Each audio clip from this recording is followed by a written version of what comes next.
जैसा इंडी गठबंधन है, कांग्रेस और उसके सहयोगी दल टीएमसी हो, समाजवादी पार्टी हो या आरजेडी हो या आम आदमी पार्टी हो, जैसे इनकी प्रवृत्ति है, इन लोगों की पूरी राजनीति हिंदू विरोध पर आधारित है।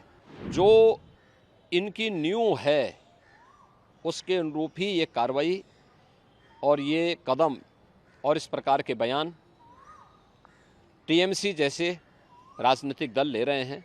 जैसे रावण के समय में लोग ऋषि मुनियों को धमकी देते थे, उसी प्रकार की स्थिति इनके द्वारा पैदा करने का प्रयास हो रहा है। लेकिन ये सनातन धर्म है, इस प्रकार के गिदड़ी भपकियों में डरने वाला नहीं है, इसका मुंहतोड़ जवाब देगा। भारत सेवाश्रम संघ में देश और दुनिया में भारत की सनातन धर्म के मूल्यों और आदर्शों के लिए बहुत ही सराहनीय कार्य किया। सेवा के विभिन्न प्रकार के प्रकल्पों को भी दुनिया के अंदर ये संस्था लेके चलती है। लेकिन जैसा इंडी गठबंधन है, कांग्रेस और उसके सहयोगी दल टीएमसी हो, समाजवादी पार्टी हो या आरजेडी हो या आम आदमी पार्टी हो, जैसे इनकी प्रवृत्ति है, इन लोगों की पूरी राजनीति हिंदू विरोध पर आधारित है। सनातन धर्म का विरोध करना, भारत के मूल्यों और आदर्शों का विरोध करना, तो स्वाभाविक रूप से जो इनकी नींव है उसके अनुरूप ही ये कार्रवाई और ये कदम और इस प्रकार के बयान टीएमसी जैसे राजनीतिक दल ले रहे हैं। ये इनकी हार की बौखलाहट को प्रदर्शित करता है।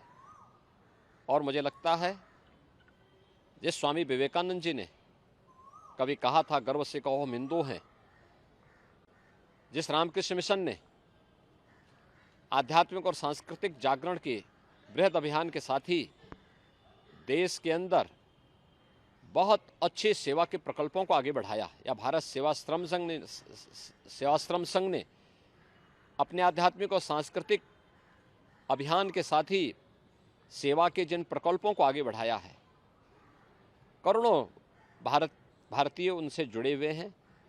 और मुझे लगता है कि कांग्रेस और इंडी गठबंधन को, टीएमसी जैसे दलों को ये लोग मुंहतोड़ जवाब देंगे। उनके श्रद्धालुजन, उनके भक्तगण, उनके अनुयायीगण इनको मुंहतोड़ जवाब देंगे।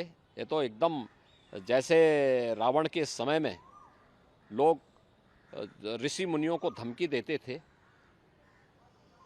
उसी प्रकार की स्थिति इनके द्वारा पैदा करने का प्रयास हो रहा है। लेकिन ये सनातन धर्म है, इस प्रकार के गिदड़ी भपकियों में डरने वाला नहीं है, इसका मुंहतोड़ जवाब देगा। एक तरफ धार्मिक और हिंदुओं की धार्मिक और आध्यात्मिक संस्थाओं को धमकी दे रहे हैं, और दूसरी तरफ पिछड़ी जाति के लोगों के अधिकारों को जबरन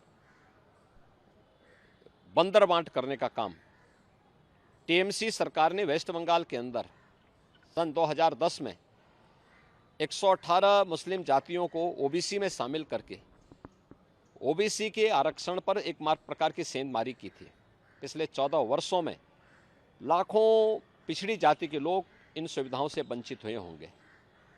इसके लिए बंगाल की ममता बनर्जी की टीएमसी की सरकार को ओबीसी समुदाय से माफ़ी मांगनी चाहिए, कांग्रेस को इसके लिए माफ़ी मांगनी चाहिए।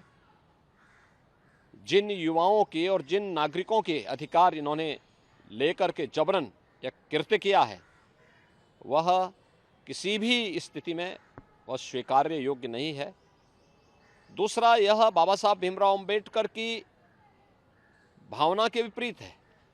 वे भारत के संविधान के शिल्पी हैं, और बाबा साहब भीमराव अंबेडकर ने कहा था कि धर्म के आधार पर आरक्षण नहीं हो सकता। ये धर्म के आधार पर आरक्षण देकर के पुनः भारत के विभाजन की आधारशिला तय करने की एक षड्यंत्र का हिस्सा है। माननीय उच्च न्यायालय कोलकाता ने जो निर्णय लिया है अत्यंत सराहनीय है, अभिनंदनीय है। टीएमसी और इंडी गठबंधन, कांग्रेस समेत इंडी गठबंधन के सभी दलों के मुंह पर एक जोरदार तमाचा है।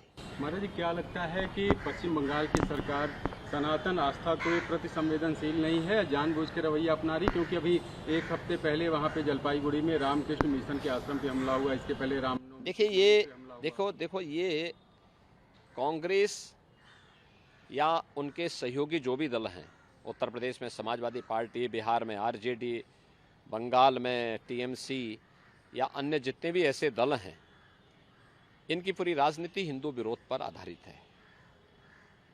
इनके लिए देश की तुलना में सत्ता महत्वपूर्ण है। देश की कीमत पर ये सत्ता चाहते हैं और मुझे लगता है कोई भारतीय इसको स्वीकार नहीं करेगा।